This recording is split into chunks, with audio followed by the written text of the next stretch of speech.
Good morning friend. Shrived international school sector 25 standard 10th Gujarati medium. ચલો subject SS સાથે આપણે ફરી એકવાર મળીએ છીએ. ચેપ્ટર 13ની વાત કરવાની છે. Chapter 13નો lecture 1. ચેપ્ટર 13 એટલે કે ઉત્પાદન ઉદ્યોગો. મનુષ્યો દ્વારા પોતાની બૌદ્ધિક, સાંસ્કૃતિક અને આર્થિક ક્ષમતા પ્રમાણે કુદરતી સંસાધનોના રૂપને બદલાવીને ઉપયોગમાં લાવી શકાય એવી પ્રક્રિયાને ઉદ્યોગ કહેવામાં આવે છે. દુનિયાનું સૌથી બુદ્ધિશાળી પ્રાણી એટલે મનુષ્ય પોતાની બુદ્ધિ અને સાંસ્કૃતિક અને આર્થિક આ ત્રણેય ક્ષમતાઓથી કુદરત તરફથી આપણને જે ભેટ મળી છે એ સંસાધનોને ભેટને સંસાધનોના રૂપમાં બદલી અને એને ઉપયોગમાં લાવી શકાય આવી પ્રક્રિયાને ઉદ્યોગ કહેવાય.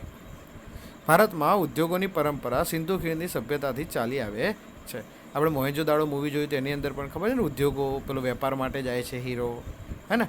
તો કે ઉદ્યોગ અને વેપાર આ બંને ત્યારથી ચાલે છે. એ સમયમાં ભારતમાં સુતરાઉ કાપડ, માટીના વાસણ અને કાંસાની વસ્તુઓ તથા મણકા બનાવવામાં આવતા. લોથલ કહો તો મણકા બનાવવાની ફેક્ટરી મળી છે, કાંસુ, માટીના વાસણો મળ્યા છે. 18મી સદી સુધી ભારત વહાણો બનાવવાના ઉદ્યોગમાં, હસ્તકળા અને ગૃહ ઉદ્યોગમાં આગળ હતો. વહાણ જહાજ. ભારતનું સુતરાઉ કાપડ, મલમલનું કાપડ, ધાતુના વાસણો તથા આભૂષણોની વિદેશમાં ખૂબ જ માંગ રહેતી. યુરોપમાં ઔદ્યોગિક ક્રાંતિની શરૂઆત સાથે અંગ્રેજોએ ભારતમાં કાચો માલ, ખાસ કરીને કપાસ લઈ જતા. જો અંગ્રેજો ભારતમાંથી સૌથી વધારે શું લઈ જતા? કપાસ. ત્યાંના કારખાનામાં તૈયાર થયેલ માલ ભારતમાં મોંઘી કિંમતે વેચાય અને ભારતનો આ હસ્ત ઉદ્યોગ પડી ભાગે તેવી નીતિ અપનાવતા. આપણે વાત કરીએ ને ખાલસા નીતિ, હા, તો એ જ વસ્તુ છે. આનાથી ભારતના કાપડ ઉદ્યોગને મોટું નુકસાન થયું તથા ભારત કસબીઓ અને કારીગરો બેકાર બને. વાત કરીએ છીએ ઉદ્યોગોનું મહત્વ પહેલાં શું છે. આજના યુગમાં રાષ્ટ્રોનું અસ્તિત્વ ઉદ્યોગોના વિકાસ પર જ આધારિત છે. કોઈપણ રાષ્ટ્ર હોય એને હાલ જો મજબૂત બનાવવું હોય, એનું ઇકોનોમિકલી એને મજબૂત બનાવવું હોય તો એનું અર્થતંત્ર અને મજબૂત જોઈએ. અર્થતંત્ર મજબૂત બનાવવા માટે અત્યારે ઉદ્યોગ એ સૌથી મોટો ફાળો છે. આર્થિક વિકાસ તો ઔદ્યોગિક વિકાસ વિના અસંભવ જ થઈ જાય છે. તમારો આર્થિક વિકાસ ઔદ્યોગિક વિકાસ વગર અસંભવ છે. જે દેશો ઔદ્યોગિક દ્રષ્ટિએ જેટલા વધારે વિકાસ પામ્યા છે તેની અર્થવ્યવસ્થા એટલી જ મજબૂત બની છે. જો યુએસએ હોય, રશિયા, જાપાન, દક્ષિણ કોરિયા જેવા દેશો પોતાના ઔદ્યોગિક વિકાસના પાયા પર જ સમૃદ્ધ અને વિકસિત રાષ્ટ્રો બન્યા છે. જેમના ઉદ્યોગ એટલા બધા છે કે એમની જોડે ઇન્કમના સ્ત્રોત વધી જાય છે અને ઓટોમેટિક જ વિકસિત રાષ્ટ્રો બની જાય. જે દેશોમાં ઉદ્યોગોનો વિકાસ થયો નથી અથવા ઓછો થયો છે તે કુદરતી સંસાધનોનો ઉપયોગ ઉદ્યોગોના કાચા માલ તરીકે કરી શકતા નથી. તે લોકોએ કુદરતી સંસાધનોનો ઓછા મૂલ્યે વેચી તે જ કાચા માલની બનેલી વસ્તુઓને ઊંચી કિંમત ચૂકવી વિદેશીઓ પાસેથી ખરીદવી પડે છે. જેનો વિકાસ થયો નથી, જેનો ઔદ્યોગિક એટલી બધી ટેકનોલોજી નથી, એ શું કરે? જે દેશમાં કાચો માલ પાકે એ જ આપણે પેલા દેશમાં આપવાનો અને એ લોકો એ જ આપણે આપેલા સામાનમાંથી આઈટમ બનાવે સારી એવી, એને પછી ઊંચા દામ ઉપર આપણને વેચે. તે લોકોએ કુદરતી સંસાધનો ઓછા મૂલ્યે વેચી તે જ કાચા માલની બનેલી વસ્તુઓ ઊંચી કિંમતે ચૂકવવી વિદેશીઓ પાસે ખરીદવી પડે છે. ભારતમાં સમગ્ર રાષ્ટ્રીય ઉત્પાદનના ઉદ્યોગોનો 29% ફાળો છે. વિચાર કરો, ભારતમાં ઉદ્યોગોનો ફાળો કેટલો? ફક્ત ને ફક્ત 29%. બ્રિટિશ શાસનની નીતિએ ભારતના ઔદ્યોગિક ઢાંચાની કમર તોડી નાખી. ભારત વિશ્વમાં ઉદ્યોગ માટે ફર્સ્ટ નંબર હતો. કેમ કે પહેલાં આપણા નગર મોહેંજો-દડો હોય, લોથલ હોય, રંગપુર હોય, સુલતાનગઢ હોય કે કોઈ પણ નગર હોય, એ દરેક નગર સમંદર અને નદી કિનારે હતું. એટલે કે ઉદ્યોગો ઉપર જ ચાલતું હતું, ઔદ્યોગિક નગરી હતી. ભારતમાં મોસ્ટલી ઉદ્યોગ ચાલતો હતો. પણ બ્રિટિશની જે ખાલસા નીતિ અને શાસન નીતિ એવી આવી કે જેણે ઔદ્યોગિક કમર તોડી નાખી. પરાધીનતા દરમિયાન ભારતમાં આધુનિક પદ્ધતિએ ઉદ્યોગોની સ્થાપના ખાસ ન થઈ શકી. 1853માં ચારકોલ આધારિત પ્રથમ લો ગાર્ડન ઔદ્યોગિક એકમ સ્થાપવામાં આવ્યું, પણ તે નિષ્ફળ. જો 1853માં ચારકોલ એટલે કોલસા ઉપર આધારિત પ્રથમ લો એટલે લોખંડને ગાળવાનું ઔદ્યોગિક એકમ સ્થાપવામાં આવ્યું, પણ એ નિષ્ફળ થયું. પછી પ્રથમ સફળ પ્રયત્ન થયો 1854માં સુતરાઉ કાપડ ઉદ્યોગ, એટલે કે કાપડ ઉદ્યોગ શરૂ. તે પછી 1855માં કોલકાતા નજીક રીસરામાં શણનું કારખાનું સ્થપાયું કોલકાતા નજીક. જો શણ વિશ્વમાં સૌથી વધારે બાંગ્લાદેશમાં મળે છે, પછી ભારતમાં આવે. તો કોલકાતામાં શણનું કારખાનું સ્થપાયું.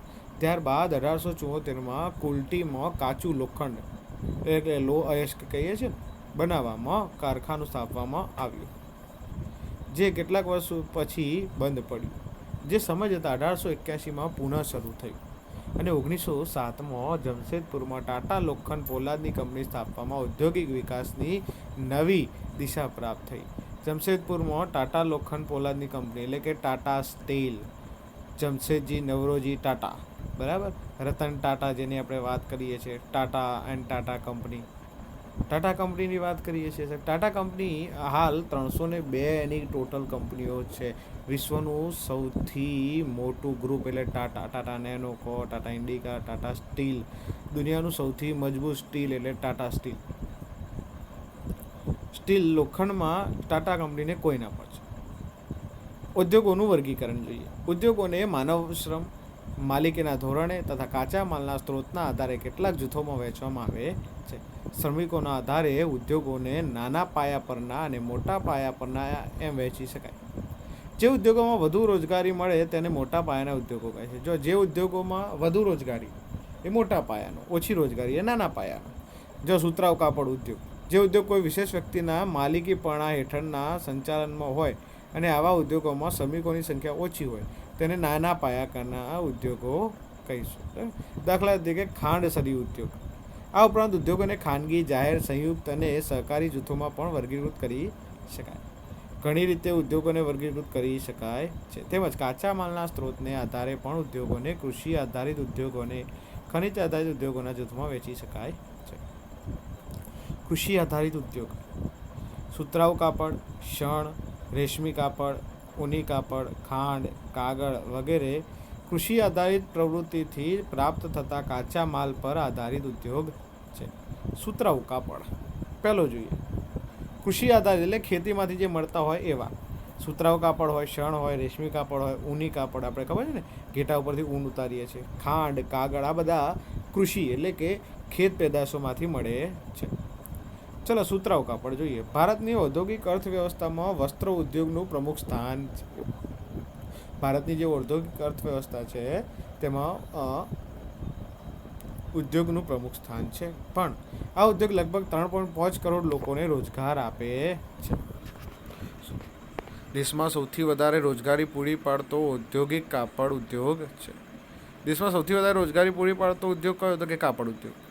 ચીન પછી સુતરાઉ કાપડની નિકાસમાં ભારત દ્વિતીય સ્થાન ધરાવે છે. ચીન પછી સુતરાઉ કાપડ જો સૌથી વધુ કોઈ બનાવતું હોય, નિકાસ કરતું હોય તો એ ભારત છે. ઉત્પાદન અને રોજગારીની દ્રષ્ટિએ આ ઉદ્યોગ દેશનો મુખ્ય ઉદ્યોગ છે. સુતરાઉ કાપડનો ઉદ્યોગ છે ઉત્પાદન અને રોજગારી બંનેમાં દેશનો મુખ્ય ઉદ્યોગ છે. મુંબઈમાં સૌપ્રથમ સુતરાઉ કાપડની મિલ સ્થપાઈ. સુતરાઉ કાપડની સૌપ્રથમ મિલ ક્યાં સ્થપાઈ હતી? યાદ રાખજો તો મુંબઈમાં. સુતરાઉ કાપડની સૌપ્રથમ મિલ ક્યાં સ્થપાઈ હતી? મુંબઈમાં.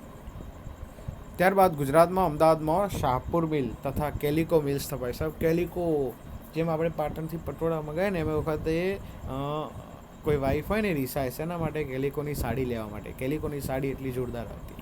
કેલિકો કંપની હવે બંધ થઈ ગઈ છે. સુતરાઉ કાપડની મિલો શરૂઆતના વર્ષોમાં મુંબઈ અને અમદાવાદ ખાતે સ્થપાઈ. સસ્તો કપાસ, શ્રમિકોની ઉપલબ્ધિ, પરિવહન સુવિધા, નિકાસ માટેના બંદરો તથા બજાર ક્ષેત્રની અનુકૂળતાના કારણે અહીં સુતરાઉ કાપડની મિલો સ્થપાઈ. બધી જ વસ્તુ મળી રહે. જો શ્રમિકો, મજદૂરો મળી રહે, કાચો માલ, કપાસ પણ મળી રહે. નિકાસ માટે સાહેબ દરિયો ગુજરાતમાં પણ અને મુંબઈમાં પણ, એટલે એટલા માટે અહીંયા સૌથી વધારે સ્થપાઈ. આજે તો સુતરાઉ કાપડની મિલો દેશમાં લગભગ 100 નગરોમાં આવેલી છે. વર્તમાન સમયમાં મુંબઈ, અમદાવાદ, ભિવંડી, સોલાપુર, કોલ્હાપુર, નાગપુર, ઇન્દોર અને ઉજ્જૈન સુતરાઉ કાપડ ઉદ્યોગોના મુખ્ય અને પરંપરાગત કેન્દ્રો હતા. અમદાવાદ, મહારાષ્ટ્રના મુંબઈમાં વધુ સુતરાઉ કાપડની મિલો છે. જે મુંબઈમાં અત્યારે સૌથી વધુ હતું, જેથી તેને સુતરાઉ કાપડનું વિશ્વ મહાનગર, કોટન પોલિસ ઓફ ઇન્ડિયા કહે છે, વિશ્વ મહાનગર કહે છે. મુંબઈને સૂત્રો કાપડનું વિશ્વ મહાનગર. આ ઉપરાંત પુણે, કોલ્હાપુર, ઔરંગાબાદ, જલગાંવ જેવા શહેરમાં પણ આ ઉદ્યોગો છે. ગુજરાતમાં અમદાવાદને પૂર્વનું માન્ચેસ્ટર તથા ડેનિમ સિટી ઓફ ઇન્ડિયા પણ કહે. આપણે કહીએ ને ડેનિમ કાપડ, કઈ અમુક કાપડ કે ડેનિમ, એમ માન્ચેસ્ટર એક એવો દેશ છે, એવી સિટી છે જ્યાં સૌથી વધારે મિલો આવેલી છે. અને અમદાવાદ એક વખતની 67 થી 70 મિલો ધરાવતું હતું અમદાવાદ કાપડ ઉદ્યોગની. એટલે એને પૂર્વનું એટલે કે ભારતનું માન્ચેસ્ટર કહેવામાં આવતું હતું. માન્ચેસ્ટર એક સિટી છે જ્યાં સૌથી વધારે મિલો હતી. એમ અમદાવાદ એક ખાલી અમદાવાદની અંદર સૌથી વધારે મિલો હતી. હાલમાં તો નથી, માંડ 5-10 ચાલુ છે, બાકી બધી બંધ થઈ ગઈ. આ ઉપરાંત વડોદરા, કલોલ, ભરૂચ, સુરત, પોરબંદર, ભાવનગર, રાજકોટ વગેરે શહેરોનો પણ સમાવેશ થાય છે. તમિલનાડુમાં કોઇમ્બતુર મુખ્ય કેન્દ્ર છે. ચેન્નઈ અને મદુરાઈ વગેરે કેન્દ્રોનો સમાવેશ થાય છે. ઉત્તર પ્રદેશમાં કાનપુર, ઇટાવા, આગ્રા, લખનઉ વગેરે મુખ્ય કેન્દ્રો છે. મધ્યપ્રદેશમાં જોઈએ તો ઇન્દોર, ગ્વાલિયર, ઉજ્જૈન અને દેવાસ આ ઉદ્યોગોના મુખ્ય કેન્દ્રો છે. પશ્ચિમ બંગાળમાં કોલકાતા, હાવડા, મુર્શિદાબાદ વગેરે પ્રમુખ કેન્દ્રો છે. ત્યાંથી આવી જઈએ તો રાજસ્થાન, પંજાબ, હરિયાણા વગેરે રાજ્યોમાં પણ સુતરાઉ કાપડનો ઉદ્યોગ છે. આ ઉદ્યોગોના વિકેન્દ્રીકરણમાં નોંધપાત્ર યોગદાન કરનાર પરિબળોમાં વ્યાપક બજાર ક્ષેત્ર, પરિવહન, બેંક તથા વિદ્યુતની સુવિધા છે. ભારતના દરેક રાજ્યમાં મોસ્ટલી સુતરાઉ કાપડનો ઉદ્યોગ તમને જોવા મળે. કેમ કે ભારતનો સૌથી મોટો વિકસિત અને રોજગારી આપતો જો કોઈ ઉદ્યોગ હોય તો એ સુતરાઉ કાપડનો ઉદ્યોગ છે.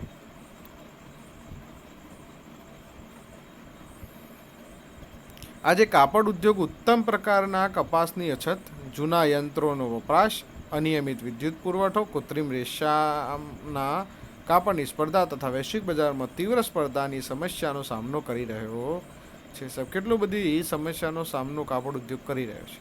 Bharat, Russia, United Kingdom, USA, Sudan, Nepal, Australia, France, દક્ષિણ આફ્રિકા વગેરે દેશોમાં સુતરાઉ કાપડની નિકાસ થાય છે.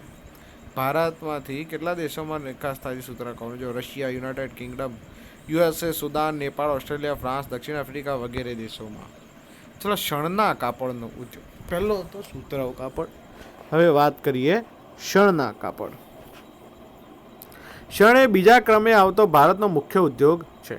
શણ અને શણથી બનેલી ચીજવસ્તુઓના ઉત્પાદનમાં ભારતનું સ્થાન પ્રથમ છે. જો શણ અને શણથી બનેલી ચીજવસ્તુના ઉત્પાદનમાં ભારત પ્રથમ સ્થાન ધરાવે છે. શણની નિકાસમાં બાંગ્લાદેશ પછી વિશ્વમાં બીજો ક્રમે ભારત આવે. જો શણનો સૌથી વધારે વિકાસ એટલે કે નિકાસ કરે, સૌથી વધારે પાકે છે ક્યાં? બાંગ્લાદેશમાં. અને બીજા દેશોમાં નિકાસ કરે. બીજા દેશોમાં આપીએ એને કહેવાય નિકાસ, અને આપણે બીજા દેશોથી લઈએ એને કહેવાય આયાત. બીજા દેશોમાં નિકાસ કરતો બાંગ્લાદેશ પછીનો બીજો દેશ હોય તો ભારત. પણ શણની ચીજવસ્તુઓના ઉત્પાદનમાં ભારત પ્રથમ સ્થાન ધરાવે છે. દેશના શણના કુલ ઉત્પાદનમાં બંગાળ લગભગ 80%, આંધ્રપ્રદેશ લગભગ 10% અને બાકીનું બિહાર, ઉત્તર પ્રદેશ, મધ્યપ્રદેશ, ઓડિશા, આસામ, ત્રિપુરામાં શણનું ઉત્પાદન થાય. શણનું ભારતમાં સૌથી વધારે ઉત્પાદન ક્યાં થાય છે? તો યાદ રાખજો, બંગાળમાં 80%, આંધ્રપ્રદેશમાં 10%, બાકીનું બિહાર, ઉત્તર પ્રદેશ એ બધાને આપી દીધું. શણને સંશોધિત કરવા પુષ્કળ પાણીની જરૂર પડે છે. શણને મોટું કરવા માટે, પકાવવા માટે અઢળક પાણી જોઈએ. તેથી મોટાભાગની મિલો હુગલી નદીના કિનારે આવેલી છે. કઈ નદીના કિનારે? હુગલી. સસ્તો માનવ શ્રમ, બેંક અને વીમા સુવિધા, નિકાસ માટે બંદરોની સગવડના કારણે પશ્ચિમ બંગાળના આ ઉદ્યોગો કેન્દ્રિત થયા છે. શણને સંશોધિત કરવા પુષ્કળ પાણીની જરૂર પડે છે. એટલા માટે હુગલી નદીના કિનારે સૌથી વધારે શણની મોટાભાગની મિલો ક્યાં આવી છે? હુગલી નદી. હવે વાત કરીએ છીએ આજે વિવિધ ચીજ વસ્તુ પેકિંગમાં અન્ય વિકલ્પોના કારણે શણની માંગમાં ઘટાડો થયો છે. દરેક ચીજ વસ્તુ આપણે જોઈએ તો પેકિંગમાં હોય છે, અને અન્ય વિકલ્પો પણ છે જેના કારણે શણમાં ઘટાડો થયો છે. વધુ ઉત્પાદન ખર્ચ તથા આંતરરાષ્ટ્રીય બજારમાં શણની ઘટતી જતી માંગ જેવી સમસ્યાનો સામનો શણ ઉદ્યોગ કરી રહ્યો છે. હવે વાત કરીએ રેશમી કાપડ. ભારતમાં રેશમી કાપડના ઉત્પાદનની સુદીર્ઘ પરંપરા રહી છે. ચીન પછી રેશમ ઉત્પાદન કરતો દ્વિતીય ક્રમ ધરાવતો દેશ ભારત છે. વિશ્વમાં સૌથી વધારે રેશમી કાપડ કોણ બનાવે છે? ચીન. બીજો નંબર ભારત. ભારતમાં 4 પ્રકારના રેશમનું ઉત્પાદન થાય છે: શેતુર, ઈરી, ટસર તથા મૂંગા. શેતુર, ઈરી, ટસર તથા મૂંગા. વર્તમાન સમયમાં ભારતમાં 300 જેટલી રેશમી કાપડ વણવાની મિલો આવેલી છે. કર્ણાટક, મધ્યપ્રદેશ, પશ્ચિમ બંગાળ, તમિલનાડુ, પંજાબ, જમ્મુ કાશ્મીર કાચું રેશમ તૈયાર કરનારા મુખ્ય રાજ્યો છે. ટોટલ 300 જેટલી મિલો છે અને કર્ણાટક, મધ્યપ્રદેશ, પશ્ચિમ બંગાળ, તમિલનાડુ, પંજાબ, જમ્મુ કાશ્મીર કાચું રેશમ તૈયાર કરનારા મુખ્ય રાજ્યો છે. રેશમી વસ્તુની નિકાસ યુરોપ, આફ્રિકા, મધ્ય પૂર્વના દેશોમાં મોટા ભાગે થાય છે. આ ઉપરાંત Germany, Singapore, USA, Kuwait, Malaysia અને રશિયા વગેરે દેશોમાં પણ નિકાસ થાય છે. આંતરરાષ્ટ્રીય બજારમાં ભારતીય રેશમે ચીનની તીવ્ર સ્પર્ધાનો અનુભવ કરવો પડે છે. જોઈ લો કાપડ ઉદ્યોગ ક્યાં ક્યાં છે. સુતરાઉ કાપડ ઉદ્યોગ, જો બ્લેક કલર જ્યાં જ્યાં દેખાય છે, જો મુર્શિદાબાદ, તમને બતાવું એ પટ્ટો જોઈ લો તમે ક્યાંથી ક્યાં જાય છે. મુર્શિદાબાદ, આગ્રા, ગ્વાલિયર, ઉજ્જૈન, દેવાસ, ઇન્દોર, વર્ધા, જલગાંવ, ઔરંગાબાદ, પુણે, મુંબઈ અને ત્યાંથી આવીએ રાજકોટ ને બધું પોરબંદર, એટલે કે ગુજરાત. આ બ્લેક ડોટ દેખાય છે સુતરાઉ કાપડનો ઉદ્યોગ છે.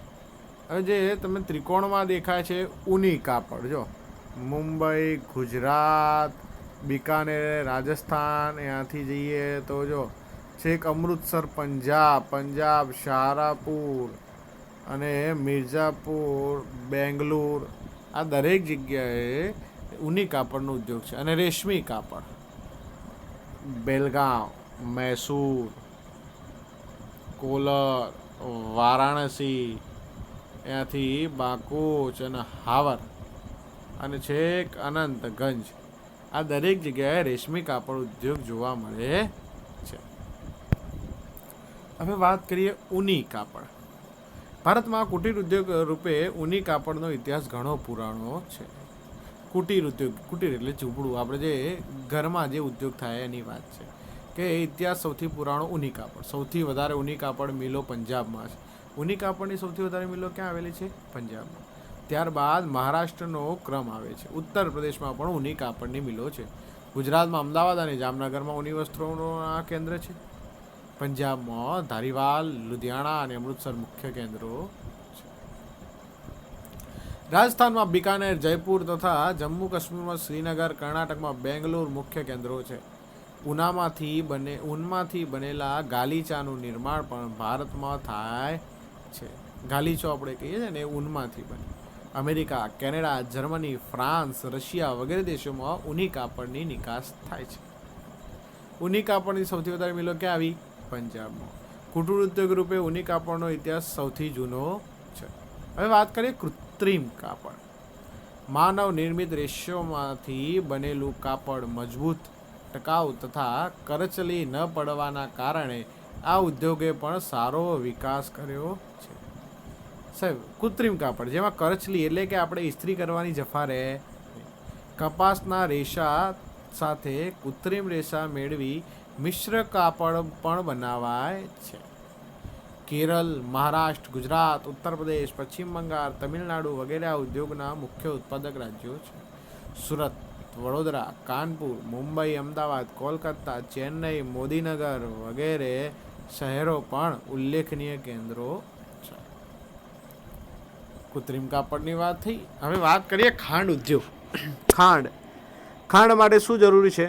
શેરડી. શેરડીના રસમાંથી ગોળ બનાવવાનો ઉદ્યોગ ભારતમાં ઘણો જ પ્રાચીન છે. કોલ્હાપુરી ગોળ આપણે કહીએ છીએ ને. ખેતી પર આધારિત ઉદ્યોગમાં કાપડ પછી બીજું સ્થાન ભારતમાં ખાંડ ઉદ્યોગ ધરાવે છે. ખેતી પછી બીજું કોણ? ખાંડ. કાપડ પછી. શેરડીમાં રહેલી પાણીની માત્રા ઓછી ન થઈ જાય તે માટે શેરડી વાઢ્યા પછી 24 કલાકમાં તેનું પિલાણ કરવું જરૂરી છે. 24 કલાકમાં જો શેરડીને પેલી અને રસ ના કાઢવામાં આવે તો રસ ધીરે ધીરે સુકાવા લાગે. શેરડી સુકાવા લાગે ને નહીં તો તેમાંથી સમયાંતરે ખાંડનું ઉત્પાદન ઘટી જાય છે. તેથી ખાંડ તથા ખાંડસરીના કારખાના તેના ઉત્પાદન ક્ષેત્રોની નજીકના સ્થળોએ જ સ્થાપવામાં આવ્યા છે. મહારાષ્ટ્ર, ઉત્તર પ્રદેશ, તમિલનાડુ, કર્ણાટક, આંધ્રપ્રદેશ, ગુજરાત વગેરે રાજ્યોમાં ખાંડના કારખાના છે. ગુજરાતમાં બારડોલી, ગણદેવી, સુરત, નવસારી, સાયણ, વ્યારા, ભરૂચ, કોડીનાર તથા તલાળા, ગીર વગેરે સ્થળોએ આ ઉદ્યોગો સ્થપાયા છે. હવે વાત કરીએ કાગળ ઉદ્યોગ. પોચું લાકડું, વાંસ, ઘાસ, શેરડીના કૂચા વગેરેમાંથી કાગળ બનાવવામાં આવે છે. કયું? પોચું લાકડું, વાંસ, ઘાસ અને શેરડીના કૂચા.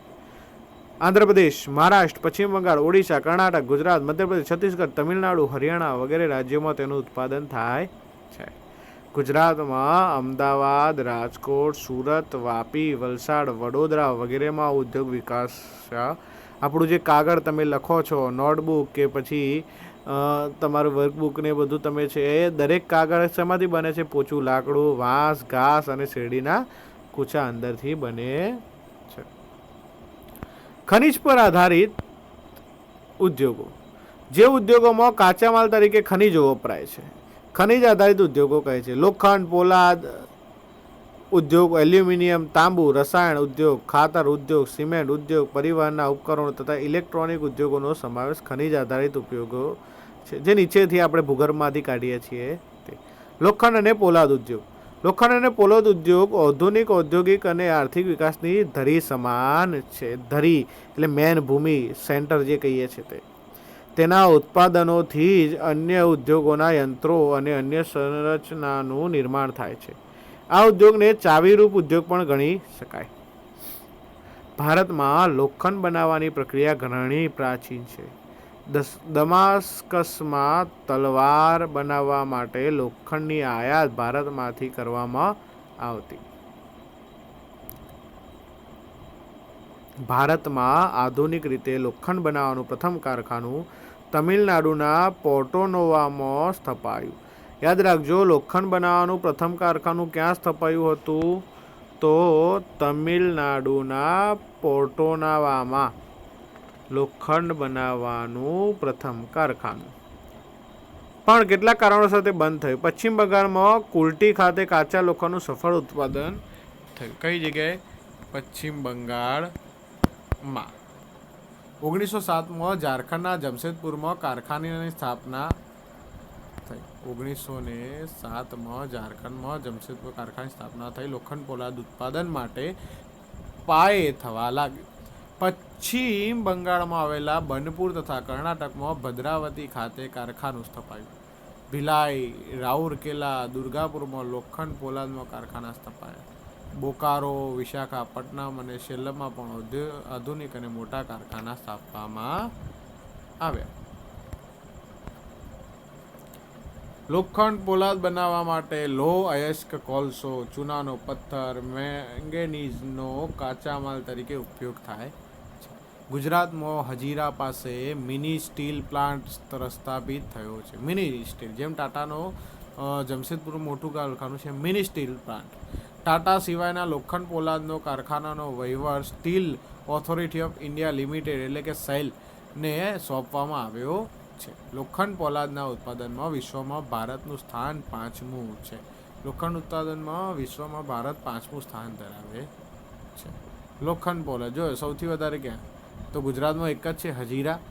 ત્યાંથી આગળ જઈએ આપણે તો છે વિજયનગર, ભદ્રાવતી, સેલમ, ભિલાઈ, રાઉરકેલા, વિશાખાપટ્ટનમ, બોકારો, દુર્ગાપુર, આ દરેક જગ્યાએ લોખંડનું કારખાના જોવા મળે છે. ચલો હવે એલ્યુમિનિયમની વાત કરીએ એ પહેલાં આપણે અહીંયા રાખીએ છીએ. આવતું આપણે આનાથી આગળ આવતા લેક્ચરમાં ભણીશું. ડન? ઓકે, ચલો. ના ખબર પડે તો ઝૂમ લેક્ચરમાં આપણે આવીએ ત્યારે પૂછી લેજો. આનો આઈડિયા આપણે આપી દઈશું. ત્યાં સુધી આવજો. Good bye.